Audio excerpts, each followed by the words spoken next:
오늘 말씀의 제목은 근거 없는 확신을 가지고 하나님처럼 되려고 하는 사람들, 이런 제목으로 말씀 전하도록 하겠습니다. 확신을 가지고 있는데 근거가 없습니다. 그러면서도 내가 판단하고 생각하고 결정하는 것이 마치 하나님보다 더 옳은 것처럼 하나님 노릇하려고 하는 사람들, 이런 제목으로 말씀 전하도록 하겠습니다.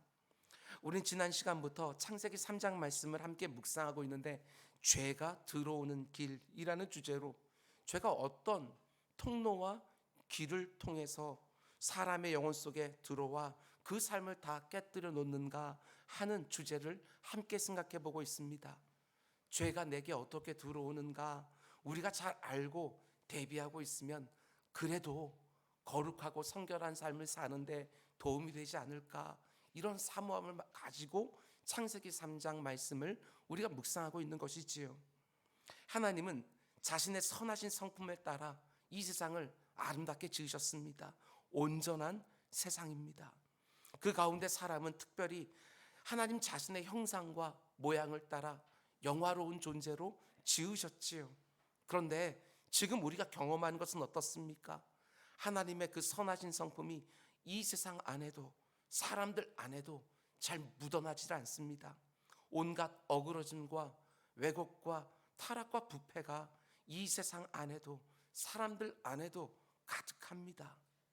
왜 이렇게 되었다고 창세기 3장은 말을 합니까? 죄가 사람들 속에 쳐들어왔다. 죄로 인해 타락한 사람들에 의하여 온 세상에 담겨있는 하나님의 선하신 성품이 다 일그러졌다, 이렇게 말해주는 거예요. 그런데 우리가 지난 시간에 본 것처럼 죄가 어떻게 사람 속으로 들어왔습니까? 마귀의 유혹을 통하여 사람 안에 죄가 들어왔다. 마귀가 어떻게 사람을 유혹했습니까? 하나님이 하신 말씀을 비틀어 버렸습니다. 하나님이 사람에게 모든 것을 마음껏 누릴 수 있는 자유를 허용해 주셨는데 그것은 싹 빼고 금지한 하나만을 딱 부각시킵니다. 동산에 있는 모든 나무의 열매를 임의로 마음껏 마음대로 자유롭게 다 먹을 수 있으나 딱 하나, 동산 중앙에 있는 선악을 알게 하는 나무의 열매는 먹지 마라. 하나님이 모든 것을 다 허용해 주시고 딱 하나만 금지하셨는데 그 금지한 하나를 극히 부각시키고 마치 하나님이 뭔가 부당한 요구를 하시는 것처럼 말씀을 슬쩍 비틀어 놓은 것이지요. 우리에게도 그렇지 않습니까? 하나님이 우리에게 허락해 주신 것이 얼마나 많이 있는데, 감사의 제목들이 얼마나 많이 있는데 그것들은 계속해서 마치 당연한 것처럼 생각조차 하지 아니하고 내 삶 가운데 부족한 거, 하나님이 아직까지 주지 않으신 거, 그 몇 가지를 가지고 감사와 감격을 잊어버릴 때가 얼마나 많은지. 마귀는 늘 그렇게 합니다. 하나님이 주신 것들은 보지 못하게 하고 하나님이 모든 것들을 아시고 그 가운데 내게 지금 필요 없거나 아니면 다른 것이 더 필요하다고 생각하시고 그것을 주지 않으시고 또는 기다리게 하시는데 그것 가지고 감사를 다 잃어버리게 만드는 것, 마귀가 주로 하는 일이지요. 그런데 오늘 본문을 보면 아담과 하와가 그 첫 번째 유혹에 흔들리는 것을 보고 마귀가 어떻게 하느냐, 하나님의 말씀을 슬쩍 비트는 그 정도가 아니라 이제는 아예 대놓고 정면으로 부정하기 시작을 합니다. 무섭습니다. 4절, 뱀이 여자에게 이르되 너희가 결코 죽지 아니하리라. 하나님이 먹으면 죽는다고 말씀하신 그거 따먹어도 결코 죽지 아니하리라. 하나님은 원래 너희가 반드시 죽으리라 말씀하셨어요. 그런데 마귀가 얼마나 교활한지 처음부터 하나님의 말씀을 대놓고 부정하지 않습니다. 슬쩍 비틀어 놓고 사람이 어떻게 반응한지를 보는 거예요.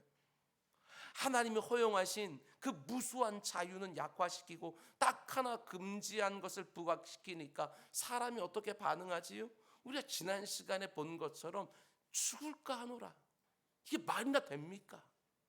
하나님이 마치 그렇게 말씀하신 것처럼 유혹에 흔들리기 시작을 하는 거예요. 그 모습을 보고 이제 마귀는 됐다, 하나님의 말씀을 대놓고 부정하기 시작해요. 결코 죽지 아니하리라. 하나님은 너희가 내가 금지한 나무의 열매를 먹으면 반드시 죽으리라. 그런데 유혹에 흔들린 사람은 죽을까 하노라. 흔들리는 사람을 보면서 이제 마귀는 결코 죽지 아니하리라. 이게 바로 죄가 들어오는 길인 거예요. 참 놀랍지 않습니까? 하나님의 말씀을 정면으로 부정하면서 결코 죽지 않는다 이렇게 말하는데 그 근거가 무엇입니까? 너무나 놀랍게도 근거가 없습니다. 결코 죽지 아니하리라 먼저 이렇게 말해놓고 그 다음 구절에 그 열매를 먹으면 너희 눈이 밝아져서 하나님과 같이 될 것이다 이렇게 덧붙이긴 하지만 그건 근거가 아니라 결과죠. 결과. 근거가 전혀 없는 거짓된 결과일 뿐인 거예요. 마귀가 늘 이렇게 합니다. 거짓말로 여러분과 저에게 근거 없는 확신을 주면서 유혹하는 거예요. 하나님이 반드시 죄 지으면 죽으리라 말씀하셨는데 결코 죄를 지어도 죽지 아니하리라. 이 정도로 완전히 뒤집어 놓으려면 그래도 근거가 있어야 되지 않겠습니까? 그런데 아무 근거도 없이 하나님의 말씀을 그냥 뒤집어 버리는 거예요. 그런데도 거기에 사람들이 넘어가요. 죄가 들어오는 길을 보십시오. 하나님의 그 엄중한 말씀을 부정하면서도 말씀을 대치할 만한 근거가 있는 게 아니에요. 근거도 없는 거짓된 확신을 던져주어요. 마귀가 아담과 하와에게 했던 것처럼 여러분과 저에게도 똑같이 해요. 하나님의 말씀대로 하지 않아도 되는 것처럼 근거도 없이 그렇게 말을 하는 거예요. 마귀가 이렇게 할 수 있는 굉장히 중요한 이 시대의 특징이 하나 있습니다. 그게 바로 주관주의라는 거예요. 주관주의.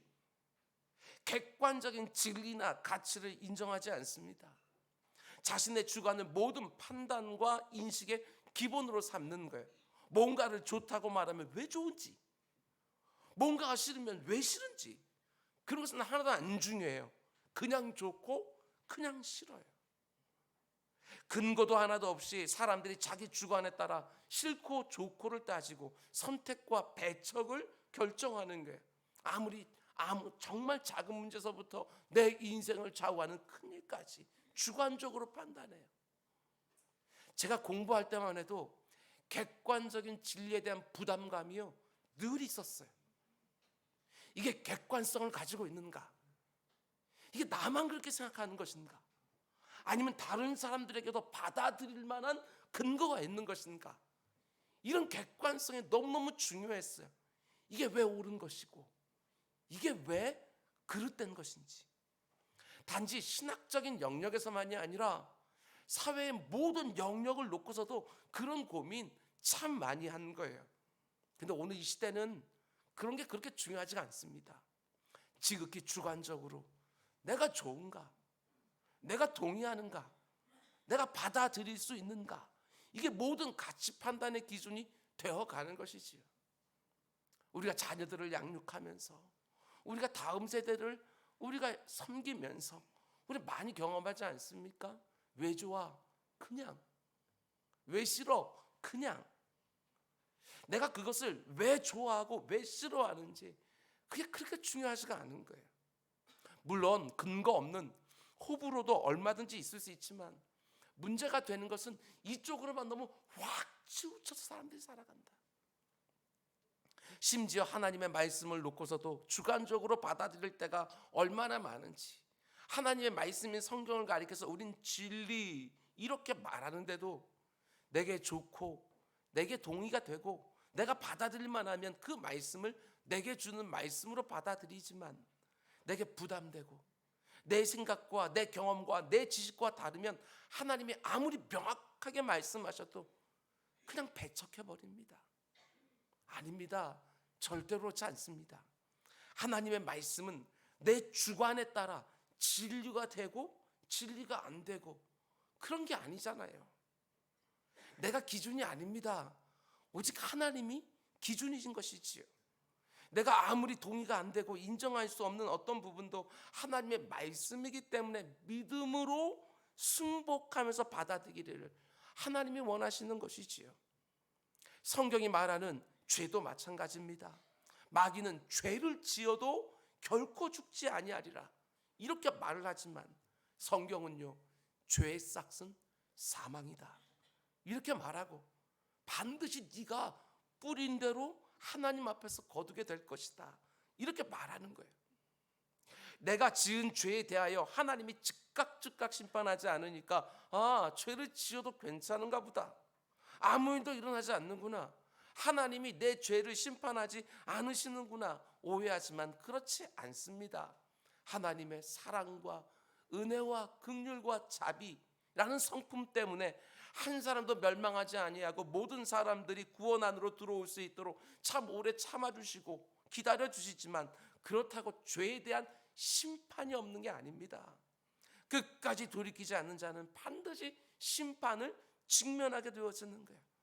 아무리 마귀가 네가 죄를 지어도 결코 죽지 아니하리라 근거 없는 확신을 내게 심어준다 할지라도 그렇지 않습니다. 지극히 공의로운 하나님 앞에서 그 어떤 죄도 그냥 묵과되는 법이 없는 거예요. 구주 예수 그리스도를 통해서 속죄함받지 않은 죄는 반드시 형벌로 이어지게 되어 있는 거예요. 내가 하나님의 죄에 대한 형벌에 동의하고 동의하지 않고 그게 중요한 게 아니에요. 하나님은 명확하게 우리의 최후 심판자가 되신 하나님은 명확하게 반드시 죽으리라 이렇게 말씀하시는 거예요. 그게 바로 죄에 싹신 것이지요. 내가 믿고 싶은 것만 믿으면 절대로 안 되는 것입니다. 내가 아무리 결코 죽지 않으리라 하고 확신을 가진다고 해도 하나님의 심판이 없어지는 것이 아니라는 것이지요. 성경의 역사를 보십시오. 하나님의 심판을 가볍게 여기다가 하나님의 그 심판에 망한 사람들이 얼마나 많은지, 노아 시대의 사람들의 그 관영한 죄를 하나님은 묵과하지 않으시고 홍수로 다 심판하셨어요. 홍수 심판을 경험한 인생들이 하나님의 심판을 스스로 막아보겠다고 바벨탑을 높이 쌓아 올리지만 하나님은 그들을 온 땅에 뿔뿔이 흩어버리는 방식으로 그들을 심판하셨어요. 하나님이 심판을 엄히 경고하셨지만 그걸 농담으로 받아들인 소돔과 고모라 사람들 불과 유황으로 하나님의 심판을 맞이했어요. 하나님이 아무리 심판을 예고하시면서 돌이키라고 수많은 선지자들을 보내고 또 보냈지만 끝까지 거절했던 북이스라엘은 아수르 제국에 의하여 멸망했고 남유다는 바벨론 제국에 멸망했어요. 완전히. 구주가 이 땅에 오셨을 때 끝없이 반역하고 대적했던 그 유대인들도 하나님이 로마 군대를 보내서 심판한 것이지요. 하나님은 죄에 대해서 반드시 심판하셔요. 그러나 죄에 대한 하나님의 엄중한 심판은 성경 안에만 나오는 이야기가 아닙니다. 과거의 역사 속에만 나오는 이야기가 아니지요. 하나님의 말씀인 로마서 1장 18절은 이렇게 말합니다. 하나님의 진노가 불의로 진리를 막는 사람들의 모든 경건치 않음과 불의에 대하여 하늘로부터 나타나나니. 하나님의 진노가 하늘로부터 나타난다고 말하는데 영어 성경을 보게 되었지만 이렇게 되어 있습니다. is being revealed. 비동사 플러스 ing 현재 진행형으로 되어 있어요. 과거 속에만 있는 것이 아니라 지금도 하나님의 심판은 나타나고 있다. 이렇게 말하는 것이지요. 성경 속에 나오는 꼭 같은 방법은 아닐지라도 하나님께서 각 개인들을 바라보면서 그 죄를 묵과하지 않으시고 순간순간 물으시고 지금도 하나님의 심판대 앞에서 그 모든 것들을 가지고 최종적으로 판단하여 너는 이쪽으로 너는 저쪽으로 하고 영원을 결정하신다. 이렇게 말씀하시는 거예요. 죄에 대한 하나님의 진노의 심판이 오늘 우리가 살아가는 이 시대에도 나타나고 있는 것이지요. 악한 마귀는 너희가 죄를 지어도 결코 죽지 아니하리라 오늘도 이렇게 말하고 있지만 하나님 명확하게 말씀하십니다. 죄의 싹은 사망이다. 심은 대로 거둔다. 반드시 죽으리라. 악한 마귀가 거짓말로 유혹하는 대로 근거 없는 확신을 붙들고 내 인생 맡기면 틀림없습니다. 하나님의 진노의 심판을 피할 길이 없는 거예요. 내가 아무리 주관적으로 하나님의 심판이 설마 있을까 하고 생각한다 할지라도 아닙니다. 성경은 명확하게 말하는 거예요. 죄의 싹은 사망이라고, 심은 대로 거둔다고, 반드시 죽는다고. 여러분, 죄 짓는 것을 결코 가볍게 생각하면 안 됩니다. 절대로 가볍게 생각하면 안 됩니다. 여러분, 악한 마귀가 하나님의 말씀을 비틀어 왜곡시키고 이제는 아예 정면으로 뒤집어서 부정하는데, 그렇게 하는 궁극적인 목표가 무엇입니까? 지난 시간도 말씀드렸던 것처럼 하나님과 사람 사이의 관계를 깨뜨려 놓는 거예요. 하나님의 말씀을 비틀거나 부정하면서 하나님의 선하신 성품에 흠집을 내고 하나님에 대한 왜곡된 생각을 하게 만들어서 하나님과 사람의 관계를 깨뜨리는 거, 그게 목표예요. 하나님을 의심하게 하고 하나님께 반발하면서 대적하게 하고 하나님으로부터 멀어지게 하는 것, 그게 바로 악한 마귀가 이루려고 하는 궁극적인 목표인 거예요. 여러분들이 신앙생활, 교회생활 하면서 여러분 틀림없어요.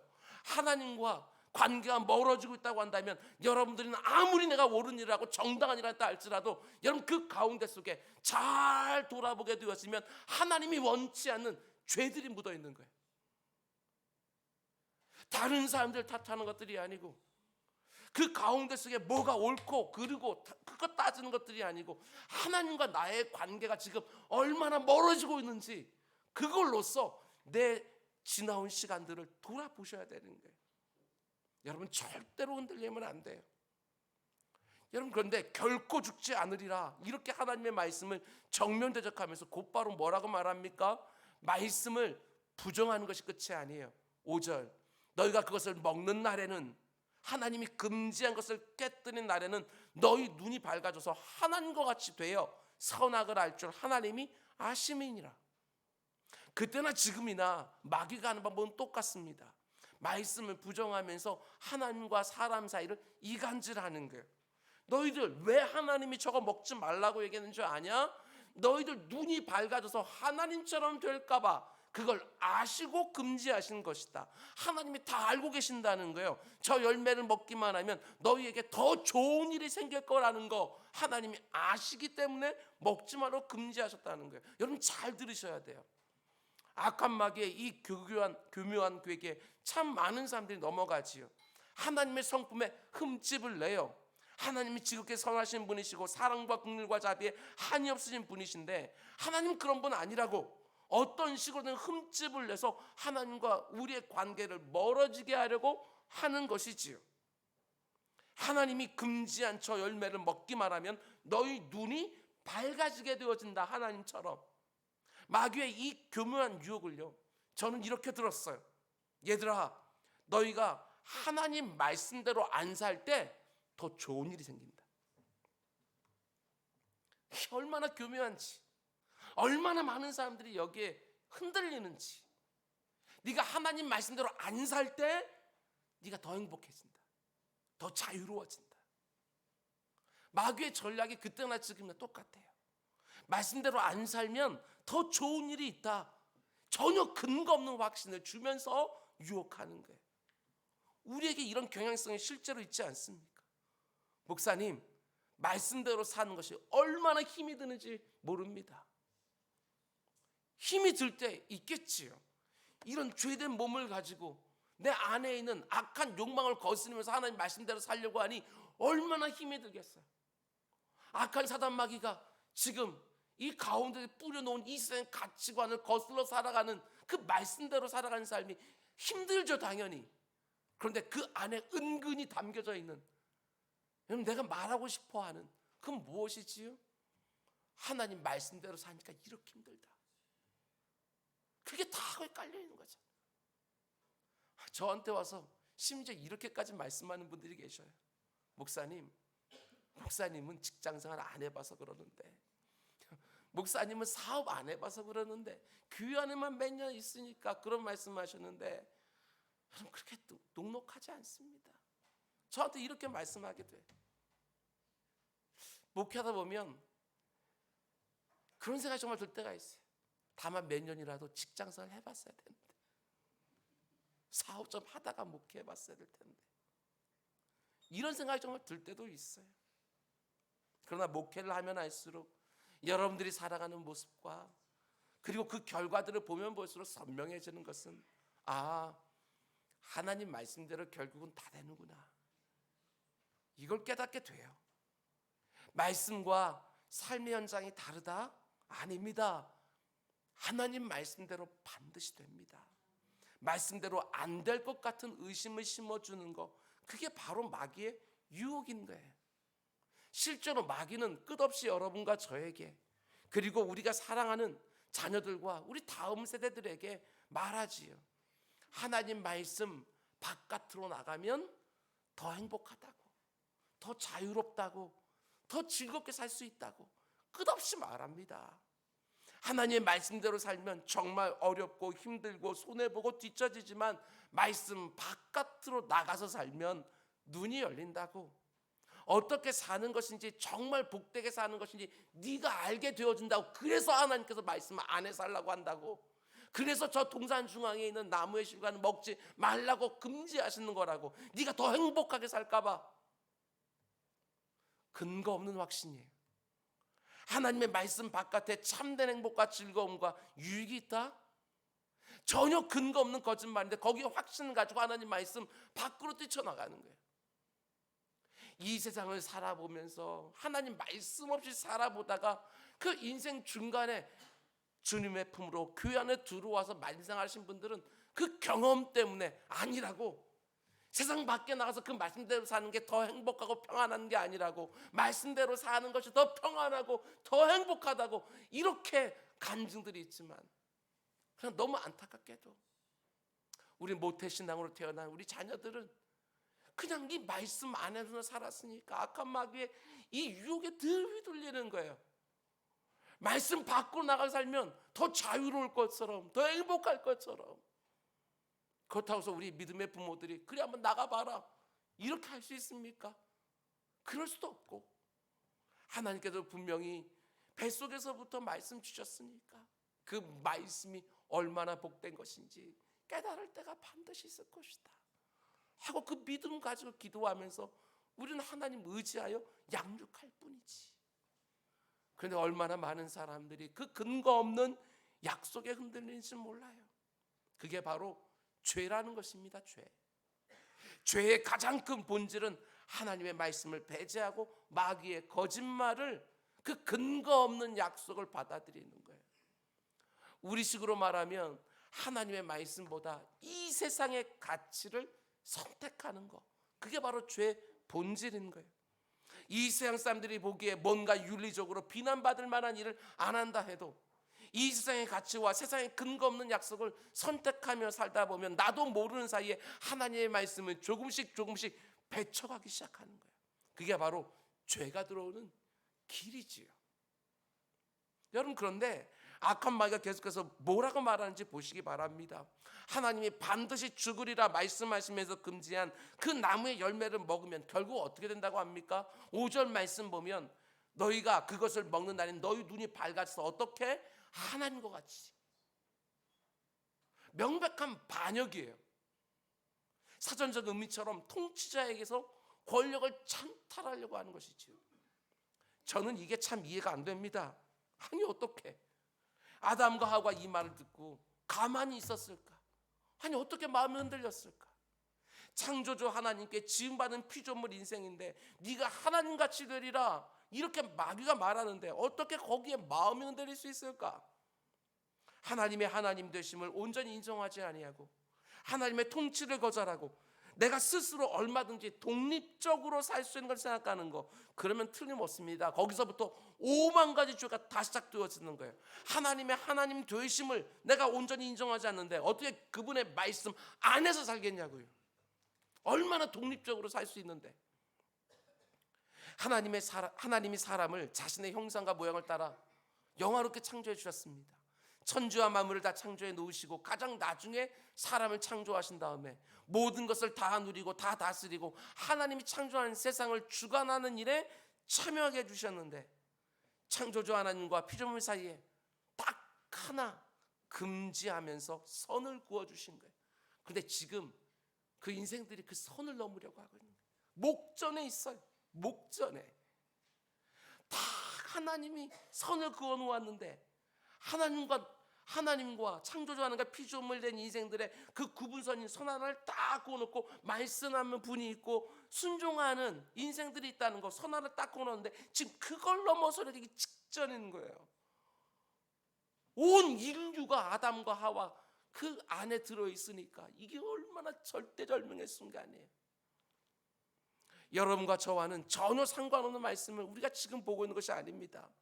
여러분과 저 역시 아담과 하와가 넘어간 그 유혹에 이미 수많은 영역에서 넘어가 있다는 거, 선을 넘었다는 거 분명히 보셔야 돼요.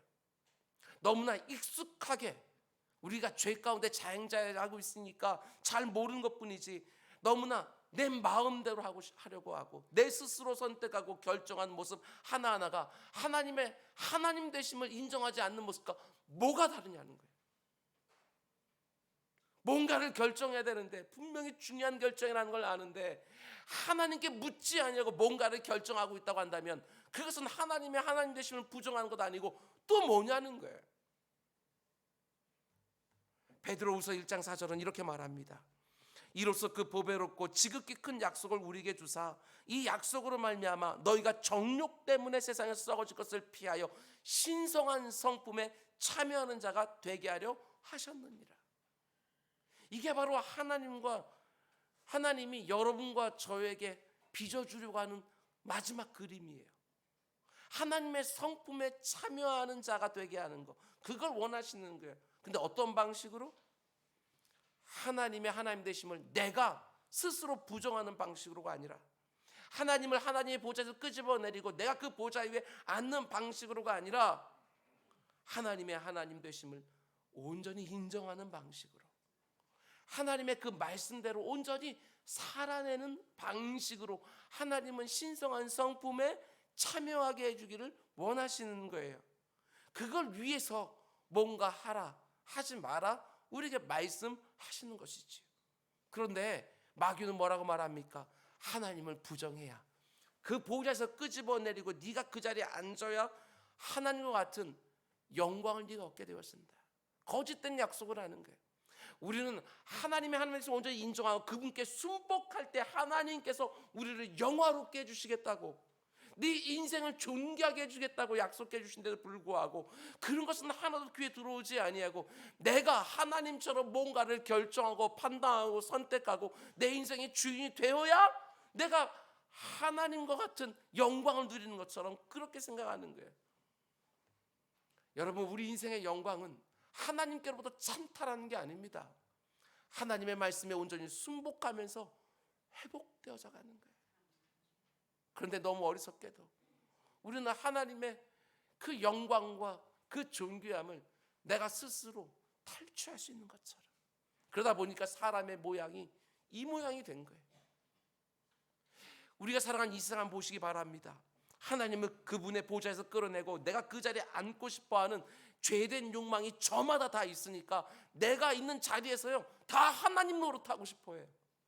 왕이 되고 싶어하는 게, 그게 가정이든지 그게 직장이든지 심지어 그게 교회이든지 내 마음대로 안 되면 행복하지가 않아요. 내가 원하는 대로, 내가 생각하는 대로, 그게 기준이고 그게 진리고, 그대로 하지 않으면 그 가운데 5만 가지 갈등들이 쏟아져요. 그 인생들이 살아가는 모습 아니에요?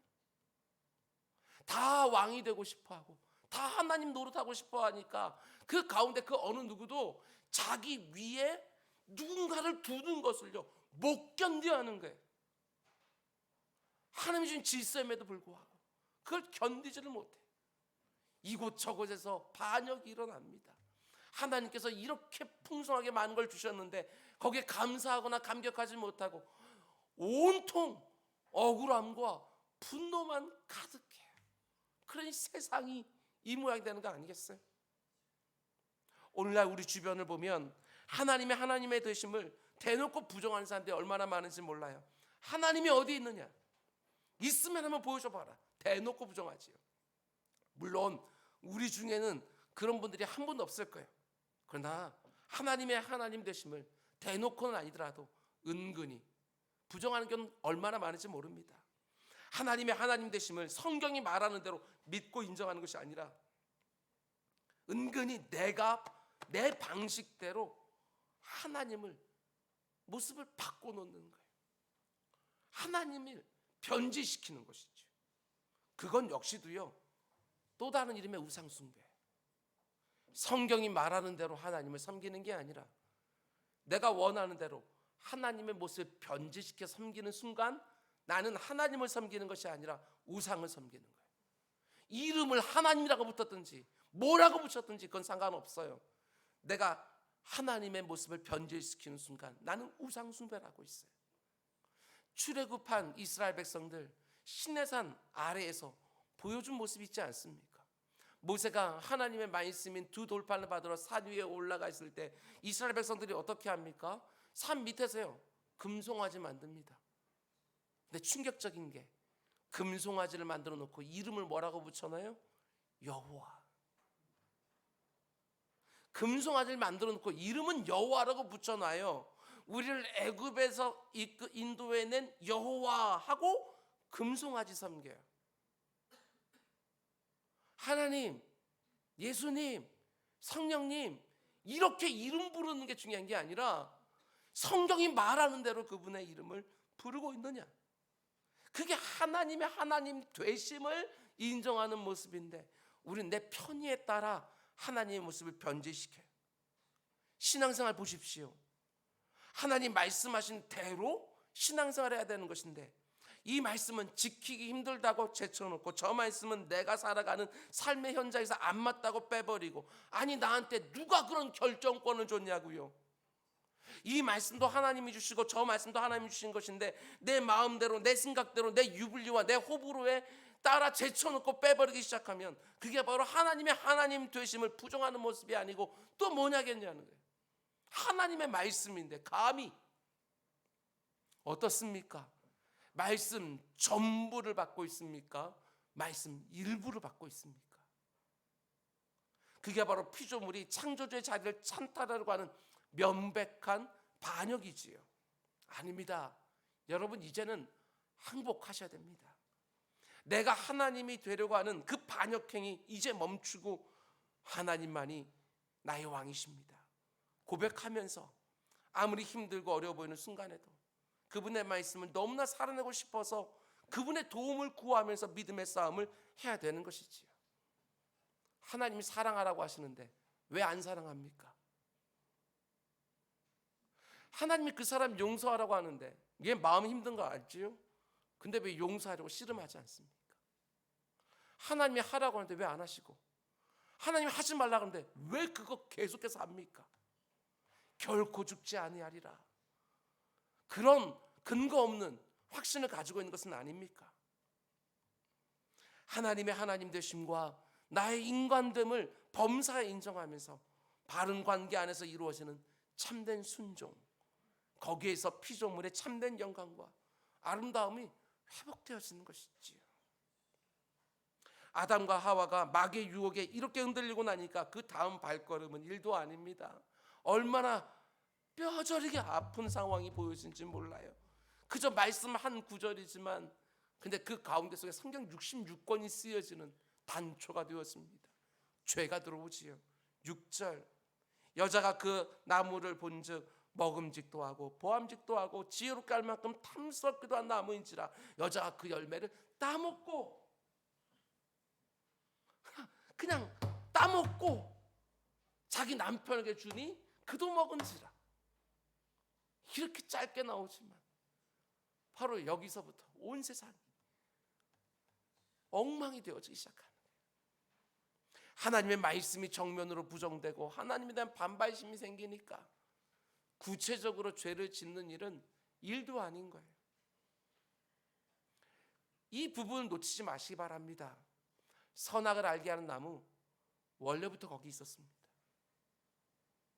원래부터 동상 중앙에 원래부터 거기 있었는데 악한 마귀가 다가와서 하나님의 말씀을 비틀고 부정하고 거짓된 확신을 주고 하나님에 대한 반발심을 심어주고 심지어 네가 하나님처럼 될 수 있다고 하는 반역의 욕망까지 붙이고 나니까 그 나무가 어떻게 보여요? 오늘 처음 보는 나무가 아니거든요. 동상 중앙에 놓았으니까 매일매일 보았을지도 모르겠어요. 그런데 마귀의 유혹에 흔들리기 시작하니까 이전과는 너무너무 달라 보이는 것이지요. 먹음직도 하고 보암직도 하고 지혜롭게 할 만큼 탐스럽게도 한 나무 이렇게 보이기 시작을 해요. 분명한 거짓말인데 정말 함직해 보입니다. 마귀가 말한 대로 정말 됨직해 보이기 시작하는 거예요. 그래서 사람들이 죄를 지어요.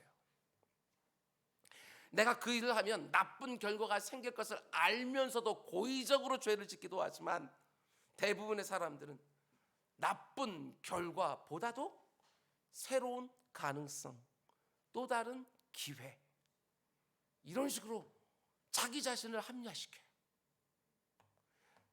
죄인 줄 알면서도 그 일을 하는데 어떤 좋은 결과가 생길 거라고 스스로에게 계속해서 확신을 주면서 그렇게 함직해 보이고 그렇게 됨직해 보이는 어떤 유혹들에 넘어가서 죄를 짓고 넘어져요.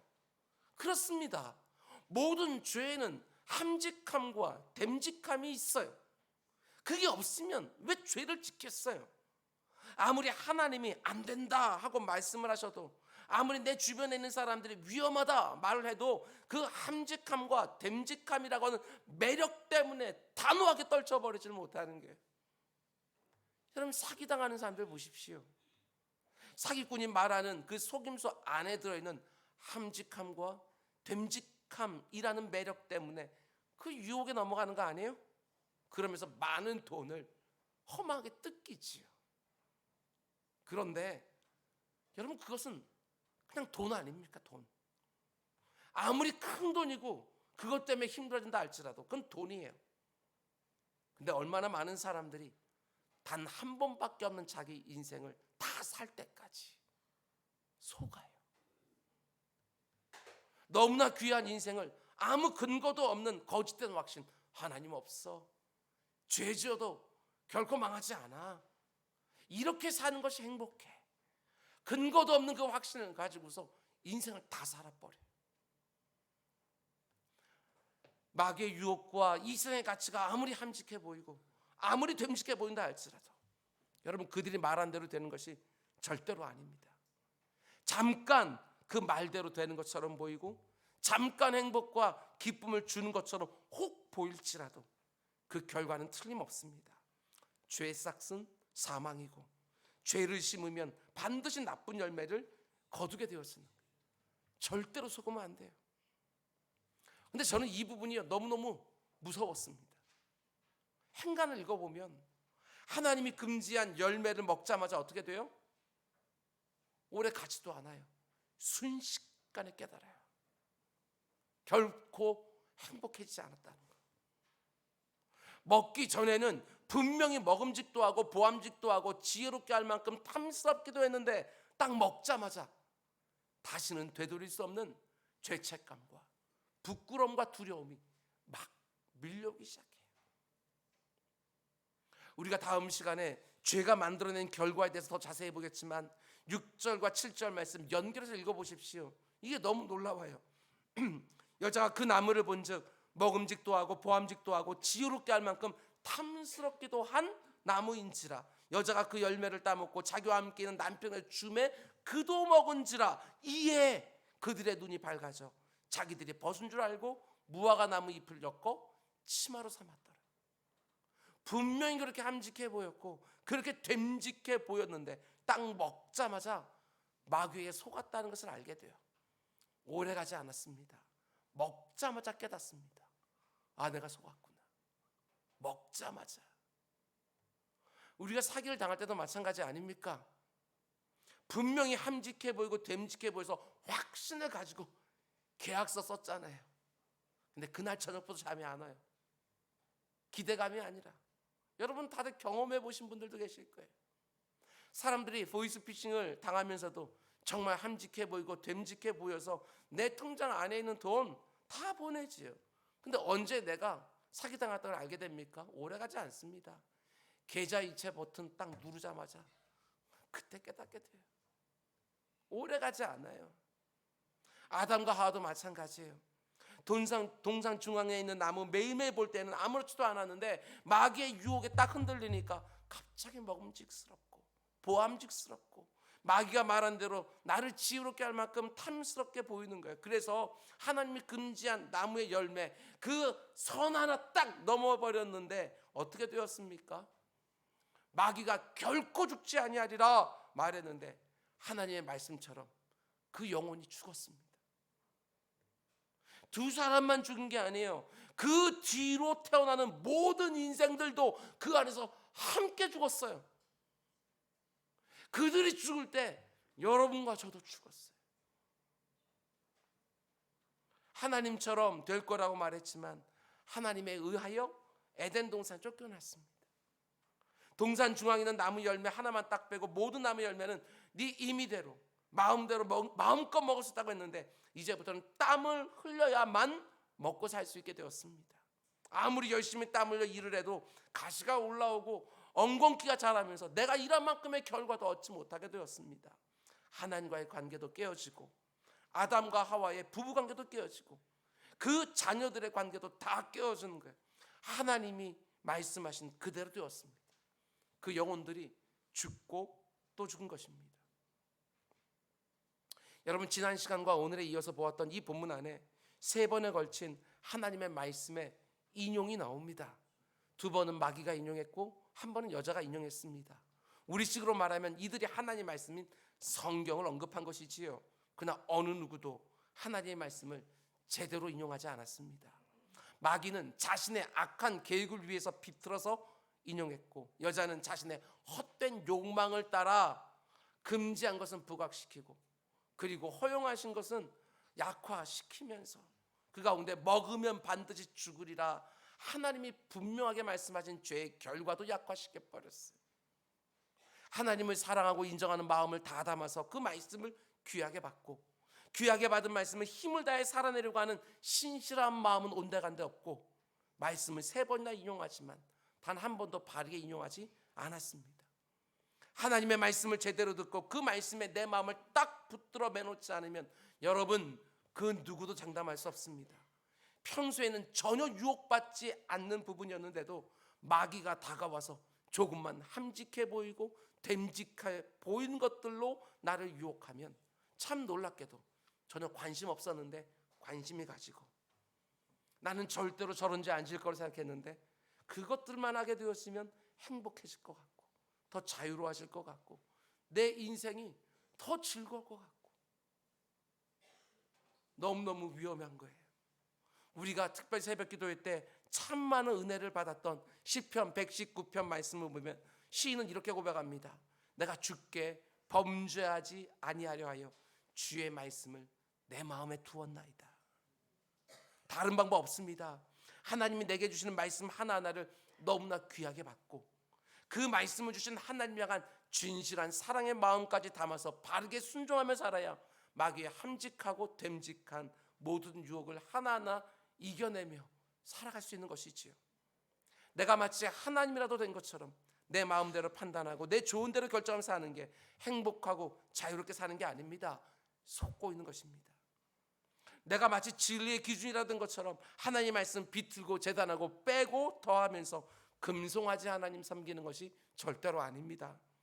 하나님의 하나님 되심을 온전히 인정하고 그분의 말씀에 늘 내 생각과 판단을 굴복시키며 살아가야 복의 근원이 되신 하나님이 나를 복되게 해주시는 것이고 모든 영광과 존귀에 합당하신 하나님이 자신의 성품에 나를 참여하게 해서 내 인생을 영화롭게 하고 아름답게 만들어 주시는 것이지요. 여러분, 하나님의 말씀이 이끄는 대로 온전히 순종하며 하나님이 빚어주시는 성도의 참된 영광과 아름다움이 시간이 가면 갈수록 여러분과 제 안에 풍성하게 만들어진 은혜 우리 모두에 꼭 주어지게 되기를 주님의 이름으로 축원드립니다. 기도하겠습니다. 사랑의 주님, 악한 마귀에게 속아서 죄를 지어도 괜찮을 것처럼 회개하지도 아니하고 하나님이 하라고 하는 것들도 안 하고 하나님이 하지 말라는 것들도 하면서도 쉬운 대로 거두게 된다는 하나님의 말씀을 가볍게 여기는 아버지 우리들의 모습이 있습니다.